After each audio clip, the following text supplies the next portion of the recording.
Hi hello കൂട്ടുകാരെ, ചെമ്പനീർ പൂവിൻ്റെ പുതിയൊരു പ്രൊമോയിലേക്ക് എല്ലാവർക്കും സ്വാഗതം. അങ്ങനെ 500 മാല കെട്ടാനുള്ള പൂക്കളുമായി സച്ചിയും രേവതിയുടെ കൂട്ടുകാരും സച്ചിയുടെ വീട്ടിലേക്ക് എത്തുകയാണ്. വീടിൻ്റെ കാർപോർച്ചിൽ പൂക്കൾ ഇറക്കി വയ്ക്കുന്നതിനിടെ ശ്വേതയെ കണ്ട ചന്ദ്രമതി ശ്വേതയോട് ചോദിക്കുന്നു, നിന്നോട് ആര് പറഞ്ഞു ഇങ്ങോട്ട് കയറി വരാൻ? ഈ പൂക്കളൊന്നും ഇവിടെ ഇറക്കി വയ്ക്കാൻ പറ്റില്ല എന്ന്. പൂക്കൾ കാർപോർച്ചിൽ വയ്ക്കാൻ പറ്റില്ല, പൂക്കളെല്ലാം ഹാളിൽ എടുത്തുകൊണ്ട് വെക്ക് എന്നൊരു മാസ് ഡയലോഗും അടിച്ച് അപ്പോൾ രവീന്ദ്രൻ അങ്ങോട്ട് കയറി വരികയാണ്. പിന്നീട് കാണിക്കുന്നത് എല്ലാവരും ഹാളിൽ പൂക്കൾ കൊണ്ട് നിറയ്ക്കുകയാണ്. അത് കണ്ട സുധി ചന്ദ്രമതിയോട് പറയുന്നു, രേവതിക്ക് ഈ മാല വിൽക്കുന്നത് വഴി ലക്ഷങ്ങളുടെ വരുമാനമുണ്ടാകും. ലക്ഷങ്ങളോ? ചന്ദ്രമതി കണ്ണും തള്ളി നിൽക്കുകയാണ്.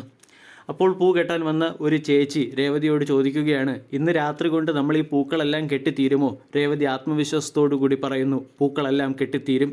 ഇത് കേട്ട് സന്തോഷമായ രവീന്ദ്രനും പറയുന്നു, രേവതിയുടെ ആത്മവിശ്വാസം നിങ്ങൾക്കെല്ലാവർക്കും ഉണ്ടെങ്കിൽ നാളെ നമ്മൾ ഒരു ചരിത്രം സൃഷ്ടിക്കും. സൂപ്പർ എപ്പിസോഡാണ് വരാൻ പോകുന്നത്.